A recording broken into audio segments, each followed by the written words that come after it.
I've been excited to make this video for months. I'm going to show you the only warm-up I play as a fiddle player.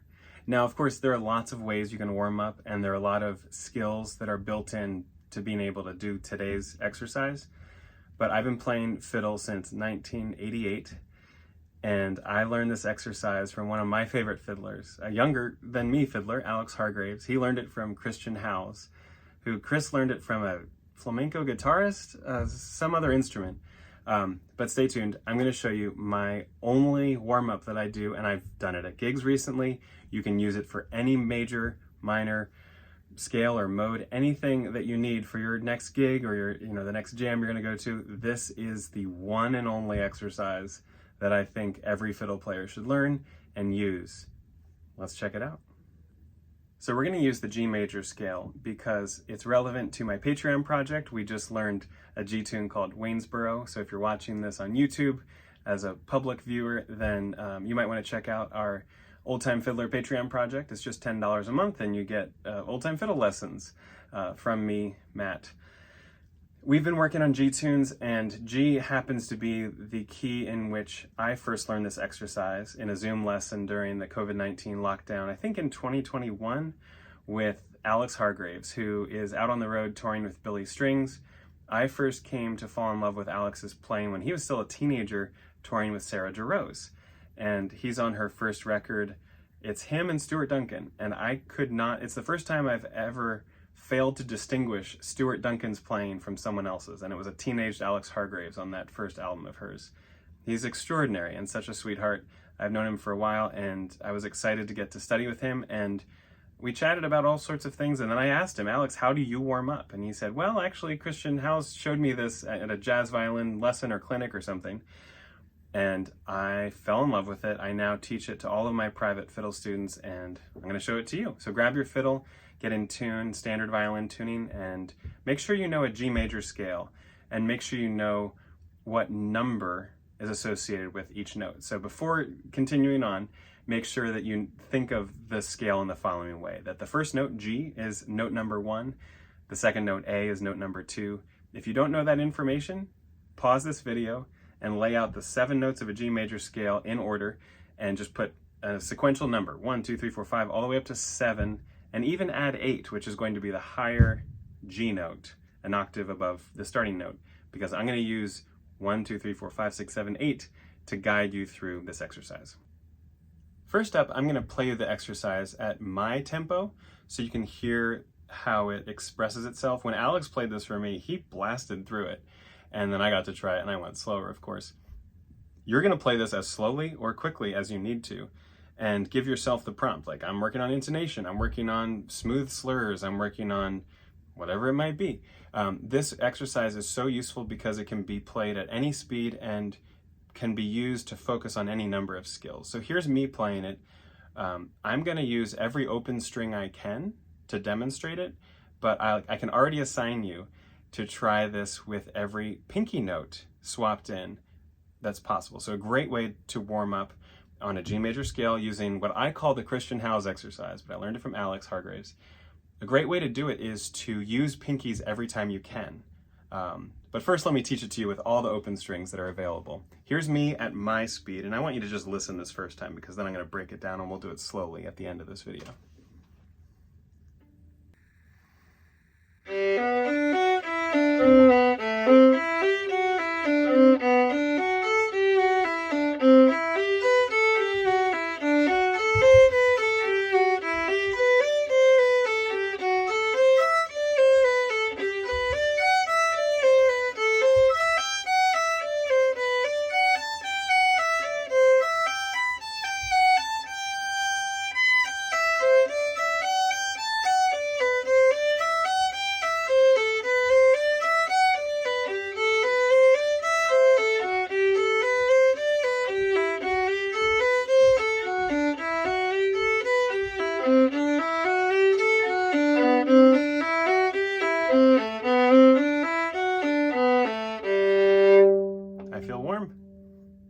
Now, a couple things before I teach it to you. I had to do a couple takes of that to actually warm up before I showed you my warm up. And the thing that made a difference, that allowed me to get through it and have it be okay enough for me to share it with you, is when I focused on my breathing. So this might be a little bit advanced for some people watching this, but the only way that I could make a take of that was barely acceptable to my high standards, probably too high standards, was to play the sequence that I'm about to teach you, but my focus wasn't on my intonation or my left hand. It was on my belly and my breath, as if I was in a voice lesson. And only once I started focusing on like taking deep breaths did my music kind of come out okay. So that's another thing that we can use any scale exercise to focus on. Is like, is our body tense, or are we breathing and keeping ourselves alive? So next up, I will show you this sequence, and we will play it together slowly at the end. All right, so hopefully you know your G major scale in numbers, and I'll just say the numbered sequence and I'll point out the brilliance of the numbers. If you lay out the 7 notes of your G major scale from G up to F sharp and give each one of those a number, the initial sequence is 1, 3, 5, 7, 6, 5, 4, 3. Now, if you're a Virgo, you might want to write that down. You might want to put it on a sticky note and put it on your bathroom mirror. You might want to paint a watercolor, whatever it might be. But you're going to want to put down this sequence. I'll say it one more time. 1, 3, 5, 7, 6, 5, 4, 3. And the brilliance of this, and comment below if you know the origin, like if you can trace back a source, a published source of who came up with this. But whoever that person is, you're brilliant.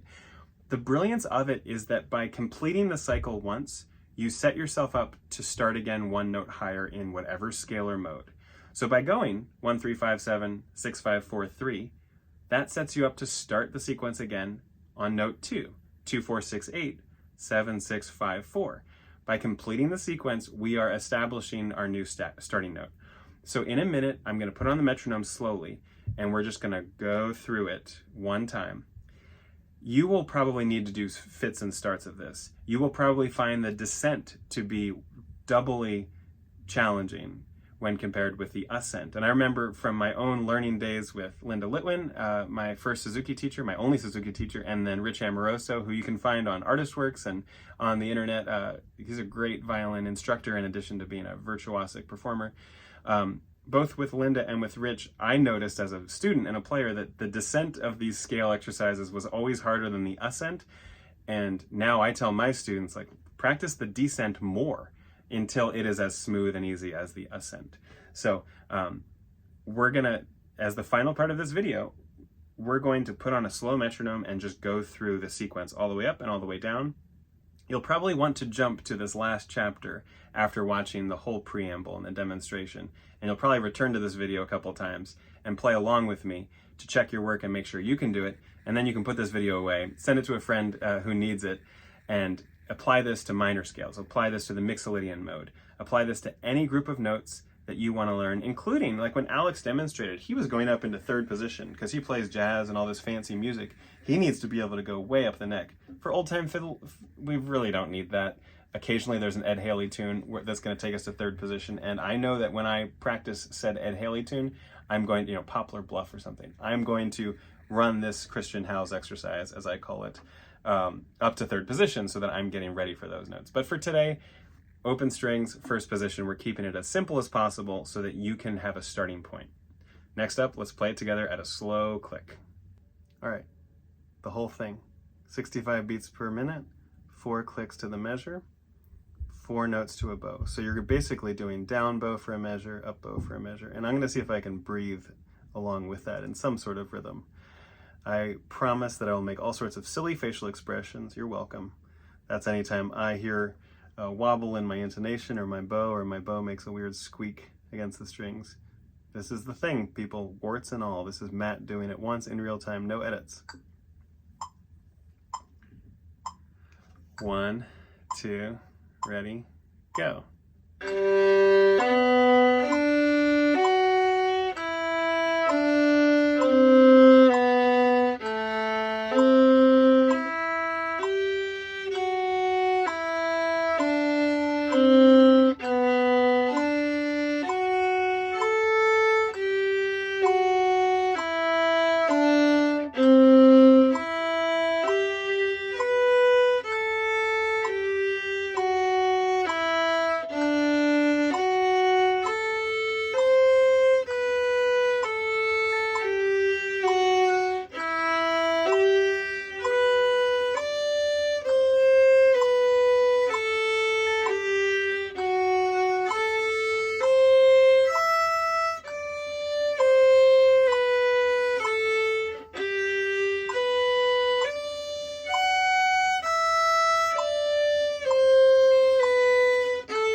we go.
Wow, that is so exhausting. But it's also incredibly helpful. Like, I noticed so many things. I'm gonna shut off this video and edit it later, but I have so much to practice. I hope you do too. If you haven't joined our Patreon project and want to, it's $10 a month. Join when you can afford it. If you can't afford it and you really need it, just send me an email through brownsdream.us and I will give you a free month or two. I'd rather you try it out, and when you have the money, join us. But this is literally the only exercise I do before a gig, and you might need to do a lot of setup work to get to that point in your career. I've been playing fiddle for 37 years, and this is now the only exercise I do, but I used to do all sorts of scales and exercises. This is a one-size-fit-all for me where I am in my journey, and I want you to try it out. Comment below, let us know how it goes for you, and if you're ever at a point where it's also your one and only exercise. I'll see you next time. Bye.